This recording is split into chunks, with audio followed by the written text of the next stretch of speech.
There is a city in America where the ocean is 60 degrees year-round and the taco shops outnumber the traffic lights. A city where a college student went to Mexico on spring break, ate something he'd never tasted, carried a recipe home on a scrap of paper for 8 years, and then opened a walk-up stand that changed how the entire country thinks about what goes in a taco. San Diego, California, America's finest city, 70 miles from the Mexican border. The place where Baja California ends and California begins, and where the food of both sides has been colliding and combining for over a century into something that belongs to neither country and both of them at once.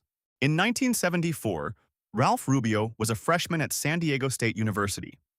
Some upperclassmen invited him on a spring break trip to San Felipe, a fishing village on the Sea of Cortez in Baja California. He said yes, because they told him there would be beer and a beach. What he found was a taco stand run by a man named Carlos. Battered whitefish, beer batter, simply spiced, tucked into a corn tortilla with cabbage, white sauce, and a squeeze of lime. Rubio had eaten Mexican food his entire life. He had never eaten anything like this. He went back to San Felipe year after year. He asked Carlos for the recipe. Carlos gave it to him. Flour, mustard powder, garlic powder, oregano, black pepper, beer. Rubio wrote it on a scrap of paper. He carried that piece of paper for 8 years. In January 1983, Rubio opened a walk-up stand in Mission Bay, a former Orange Julius location, and started selling fish tacos. The first day was dead silent. He stood there waiting for customers who didn't come. "Thank goodness I wasn't smart enough to do the research," he said years later. "I wonder if I'd surveyed 1,000 people and asked, 'What do you think of a Baja fish taco?' I think 90% would have said thumbs down." They came. Slowly, then not slowly. By 1986, Rubio's sold its 1 millionth fish taco. By 1999, there were 204 locations. More than 270 million fish tacos have been served. The city of San Diego declared April 5th Ralph Rubio Day. San Francisco has the Mission Burrito. Rice, beans, meat, everything rolled tight in a massive flour tortilla, Chipotle's template, the burrito that conquered America. San Diego looked at that burrito and made one change that San Francisco still does not understand: French fries. Inside the burrito. The California burrito is carne asada, cheddar cheese, sour cream, guacamole, and a full serving of French fries wrapped in a flour tortilla and handed to you in a paper bag. No rice. No beans. Fries. The fries absorb the juices from the carne asada, and the sour cream become slightly soft and slightly crispy at once, and create a textural event inside the tortilla that has no equivalent in any other food. The origin is contested. Multiple San Diego taco shops claim it. The most credible story comes from Lolita's Mexican food, where a regular customer used to bring his own fries to the restaurant, open his carne asada burrito, stuff the fries in, and roll it back up. A counter worker watched this happen enough times, tried it himself, and it became a menu item. Roberto's, Santana's, and other Berto's shops spread the format across the county through the 1980s and 1990s. New York has its name tied to pizza, Philadelphia has the cheesesteak, and Nashville sizzles with hot chicken, the San Diego Tourism Authority declared in 2026, officially designating the California burrito the city's iconic dish. And San Diego has the California burrito. If the California burrito is the parent, carne asada fries are the logical child. Lolita's Mexican food in San Diego claims to have invented carne asada fries in the late 1990s, inspired by a suggestion from their tortilla distributor. The dish is exactly what it sounds like: shoestring French fries topped with finely chopped carne asada, guacamole, sour cream, cheese, and salsa. It is a loaded fry situation of such extravagance that it looks like an engineering problem before it looks like a meal. It is served at Petco Park, home of the San Diego Padres. By 2015, Del Taco was selling it nationally. It now appears on sports arena menus across California and at Mexican restaurants across the Southwest. It originated in the Chicano community in San Diego, in taco shops that had deep fryers for chips and found one more thing to do with them. This is not a single food. It is a category that San Diego invented. Walk through any neighborhood in San Diego County: Ocean Beach, National City, El Cajon, Chula Vista, Escondido, and you will find a taco shop with a name ending in Bertos, Robertos, Adalbertos, Hilbertos, Rigobertos, Alibertos, Albertos. There are dozens of them. They are not a chain. They are a format. Roberto's Taco Shop was founded in San Diego in 1964. Other members of the Robledo family branched off and opened their own versions. Workers at those shops eventually opened their own versions. Each one is slightly different. Different salsa, different carne asada marinade, different hours. All of them are open late. All of them have a drive-through window or a walk-up counter. All of them serve some combination of the same core items: burritos, tacos, carne asada fries, California burritos, quesadillas. The Berto's model is the infrastructure on which San Diego's border food culture runs. It is the reason the California burrito exists, because these shops had the ingredients, the clientele, and the creative freedom to let a customer stuff fries into a burrito until someone noticed it tasted incredible. San Diego is the craft beer capital of America. Not by opinion, by numbers. The city has over 150 craft breweries within county limits.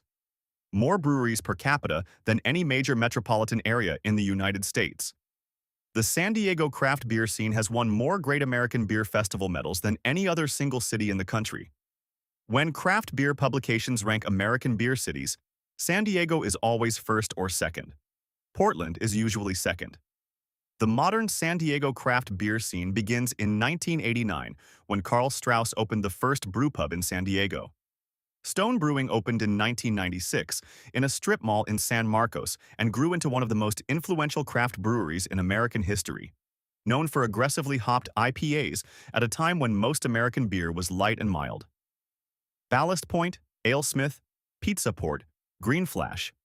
The San Diego School of IPA, bitter, resinous, West Coast style, became a defining American beer style and the template that breweries across the country spent the 2000s trying to replicate. Carne asada exists throughout Mexican cuisine. The San Diego version, marinated in citrus, garlic, and spices, grilled over open flame, chopped fine immediately after cooking, is a specific preparation that has been perfected in the taco shops of this city over 6 decades, and that serves as the foundation of almost every important San Diego food invention. The California burrito is a carne asada burrito with fries. Carne asada fries are fries with carne asada. The San Diego street taco is carne asada in a corn tortilla with onion, cilantro, and salsa. The San Diego Taqueria's entire menu is built around what happens when you marinate flank steak in lime and garlic for hours and cook it over high heat and chop it while it's still sizzling. The marinade is the argument. Every taco shop in San Diego has its own. The most famous salad in the world was invented 12 miles south of San Diego, technically in Mexico. But San Diego claims it and has reason to. It's July 4th, 1924.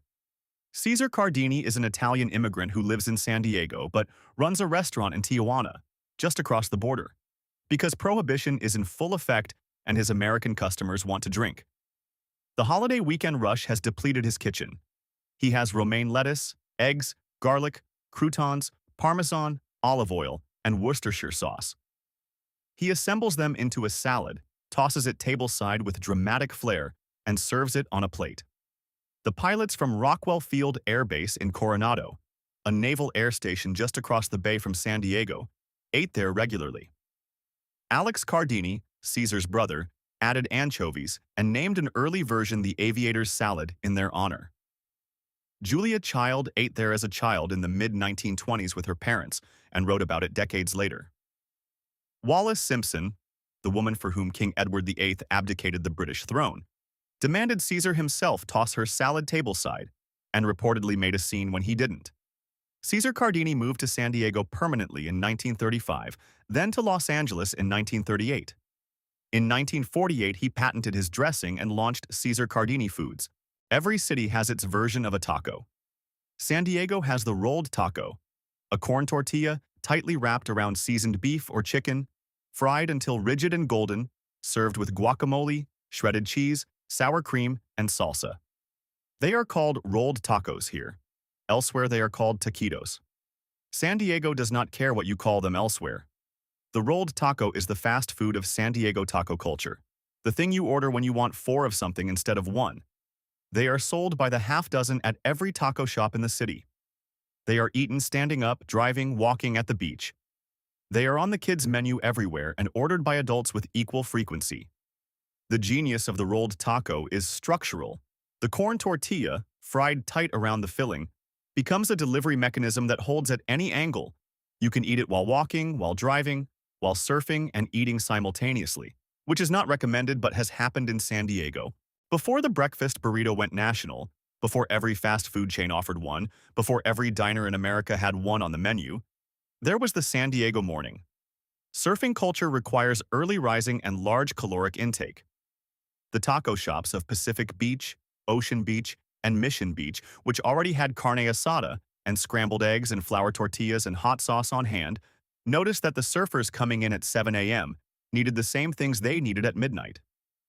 The breakfast burrito, scrambled eggs with carne asada, or with bacon, or with chorizo, wrapped in a flour tortilla with salsa and sour cream, emerged as the surfers' morning meal, the construction workers' lunch, the college students' everything. The San Diego breakfast burrito is not the Taco Bell breakfast burrito. It is not the airport burrito. It is a full-sized flour tortilla, the same large Sonoran-style tortilla used for the California burrito, wrapped around eggs and meat and heat and salsa and whatever else the person behind the counter thinks should go in there. It is served in paper foil. It is eaten with one hand. It sits at the border of two countries and has been absorbing and transforming the food of both sides for as long as the border has existed. The fish taco crossed from Baja. The California burrito was invented by someone who watched a customer stuff his own fries into his lunch. The carne asada that anchors every significant dish in the city came from Sonoran ranching culture and got refined in the kitchens of 60 years of family-owned taco shops.